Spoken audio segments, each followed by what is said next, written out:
Please welcome back Mary Rowe. Well done, Deborah. Thank you.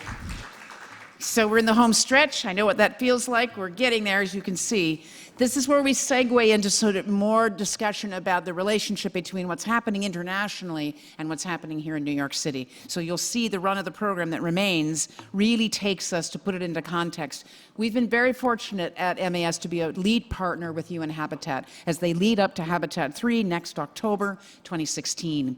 And that has been a wonderful partnership for us, and it includes tomorrow, believe it or not, we're hosting another one of these with some partners, including the New School and Urban Thinkers Campus, which are happening around the world, and we're one of the only ones in the United States tomorrow to be pulling this together to inform this international process. So all the ideas and themes that you've been discussing over the last 2 days, we are now feeding into that process tomorrow. And now to hear for you, to benefit from hearing about this larger process and how we fit into the global dialogue, I'm very, very pleased to introduce Anna Moreno, who is the coordinator of the Habitat 3 Secretariat, which is working here from New York to lead us into Quito next fall. Would you welcome, please, Anna Moreno and her esteemed panelists.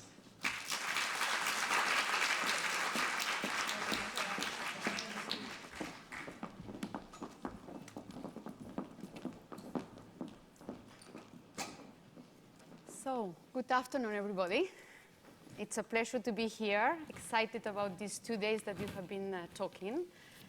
And as Mary was mentioning, we are going to try to be fast explaining to you what is Habitat 3 conference.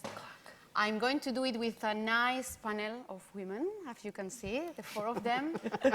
And it's really important for us that, of course, we try to explain as much as we can how the stakeholders are going to participate in this conference. But probably the first question that you have is, what is this conference about? Because it's quite complicated to understand sometimes this United Nations conference. And because not everybody knows that we are gathering next year in Quito, in Ecuador, to talk about cities. So it's a pleasure to be here in this summit about the city we want, because that is exactly what is Habitat 3 about. It's about what we plan, how we build, and how we manage cities. And that is what we are going to try to discuss next year in Quito, in Ecuador.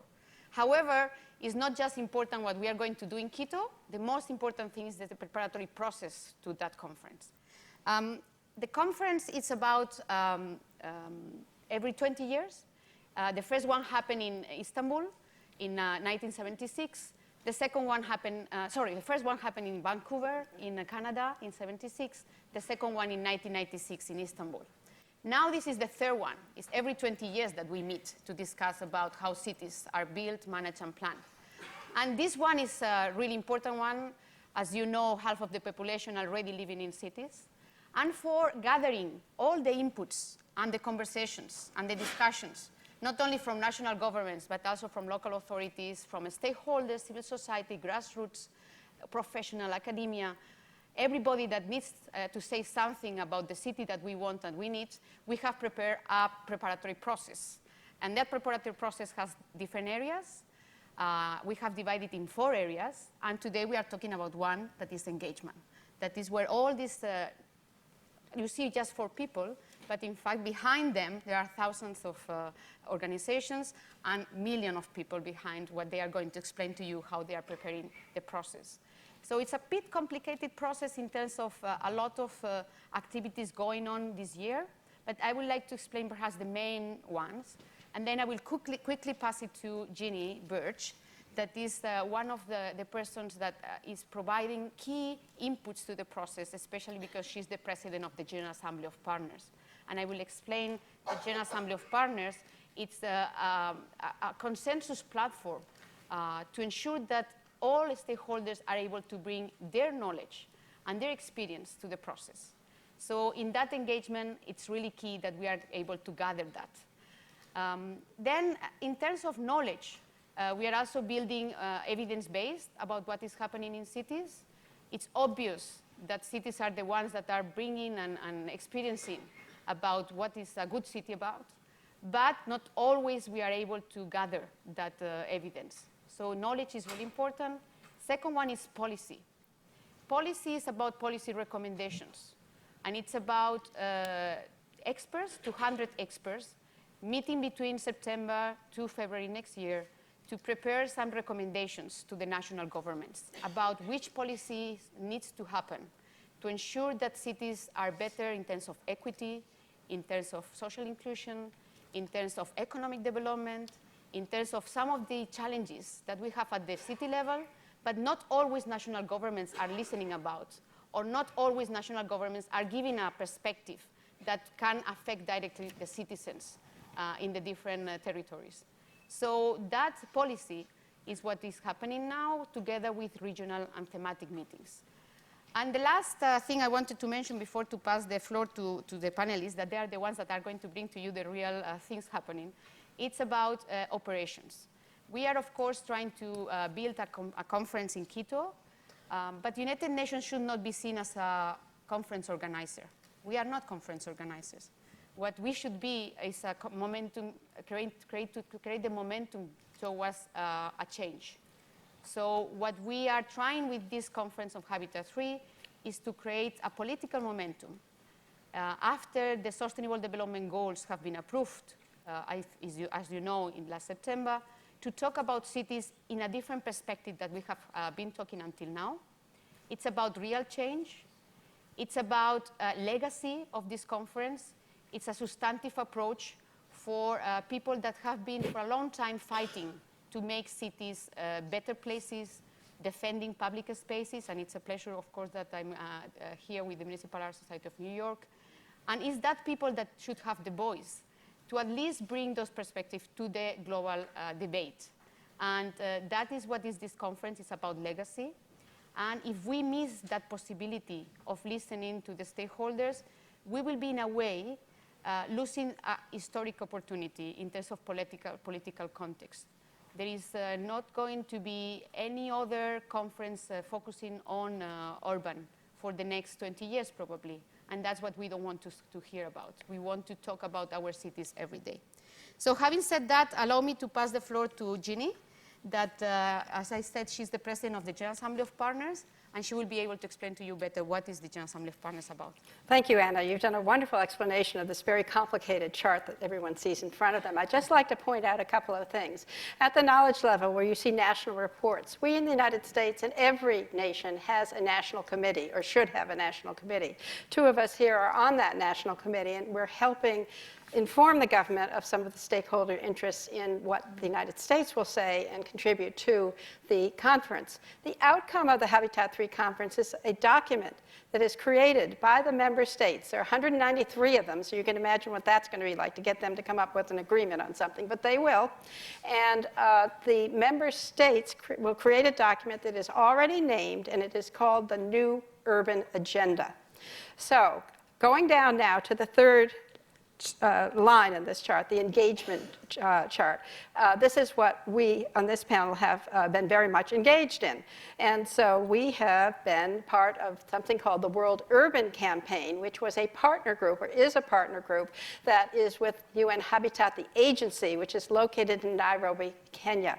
Remember, the conference we're talking about is not an agency conference, but it's an all-UN-wide conference. Very important to remember.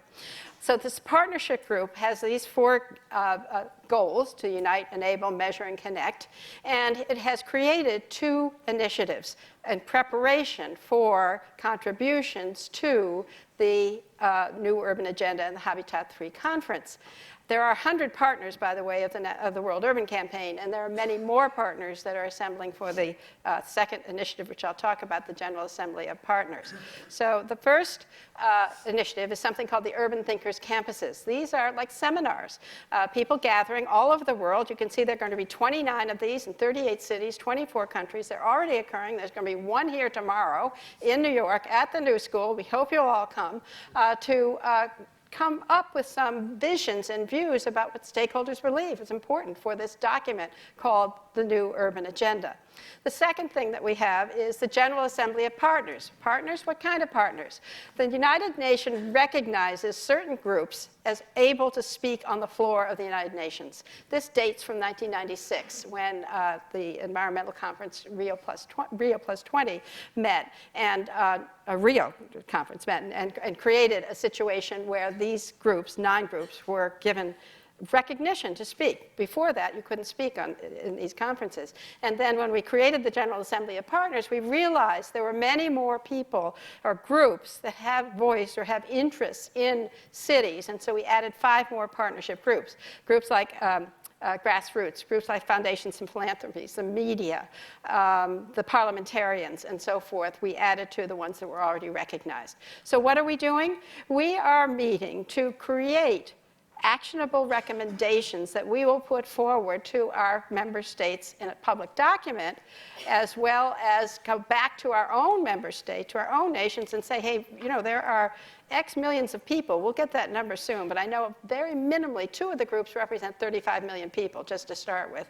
And these are what they're very concerned about. We hope you will remember this when you are writing that document that you're going to write called the New Urban Agenda. So we have met once in Nairobi to create ourselves. We've met a second time here in New York just a couple of weeks ago, where the groups got together, and we decided that what our actionable recommendations are going to be, but very appropriate to what a partnership group should do. We are going to create partnership commitments around particular items, and we're going to say, all right, we have decided as this group of partners, maybe it's the grassroots, the women, the parliamentarians, and the civil society group, we're going to do this. And then we're going to go to the member states saying, we've committed to do this, but you need to enable us to do this. We need the policies from you, whether it's a national urban policy, whether it is a look at what local governments should be doing, or whatever, whether it's financing, whether it's legislation, whether it's regulation. We really ask you to sit up, smell the coffee, and pay attention to us. And so this is the process that will occur over the next few months. It's extremely exciting, because you can imagine, in New York, it's hard enough to get people to agree on things. Well, we're trying it for the world. And you know what? We're going to do it. Thank you, Jenny. That's a wonderful summary. Let me just give the floor quickly to Janice Perlman to explain to us, because Janice was key following Habitat 2. And what we can learn from Habitat 2, and what are we doing different, or what we should do different now to ensure that we have what Jenny was mentioning. We have an actionable, implementable agenda that is benefiting all the cities of the world. Right. Well, I want to say that even though I look like I was only born in Habitat 2, I was at Habitat 1. And Habitat 1 in Vancouver in 1976. I had just published a book, The Myth of Marginality, and I was probably the youngest person there. And that really was a major marking point for Habitat, because it ended the UN Center for Housing and Human Settlements, which was just a center, and created UN Habitat with a full UN status. And it also recognized the informal sector as a player. There was a lot of discussion about the Tondo foreshore in Manila, and about the fact that the experts from above didn't have all the answers, and there was a lot to learn from the people who lived there. Then Habitat 2, which was in Istanbul in '96, really was a big leap forward. It had the first time that had civil society members on the US delegation. I was on that. Were you on that? No. I went as a civil society member. That was extraordinary.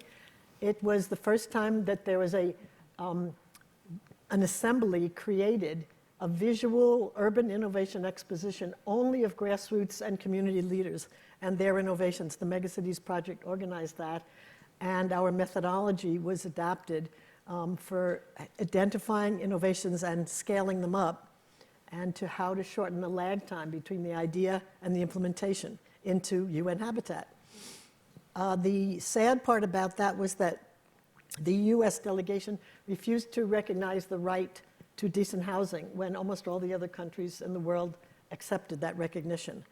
So that left a legacy of a little bit of a disappointment, but a lot of hope and room for Habitat 3 to be really fantastic, and finally, after these 40 years, put a mark on the agenda. So for Habitat 3, we already see amazing innovation, just what Anna and Jeannie have described, the participatory process from the very beginning, with benchmarks, with stakeholders, with actual meetings down to the local communities, is absolutely astounding. And I hear there's a plan to have 100 cities have meetings with 100 people each discussing the Habitat agenda.